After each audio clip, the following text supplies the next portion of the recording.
ডালের খামি করে নিয়েছি আর ছোট ছোট আটা দিয়ে লেচি বানিয়ে নিয়েছি। লেচিগুলোর ভেতরে ডালের খামিগুলো দিয়ে একটু বেলে নিয়েছি, তারপর এরকম গরম তেলে ছেড়ে দিচ্ছি। আর আস্তে আস্তে করে মিডিয়াম আঁচে ভাজতে হবে। তো পুরি ভাজতে গেলে একটু সময় লাগে, আর তেল বেশি গরম হওয়া যাবে না, তাহলে পুড়ে যাবে। তো আপনারা ওয়েট করতে থাকুন। আর দেখুন কি সুন্দর পুরিগুলো ফুলে যাচ্ছে।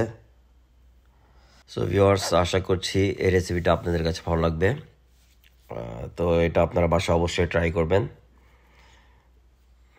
Take care, bye by.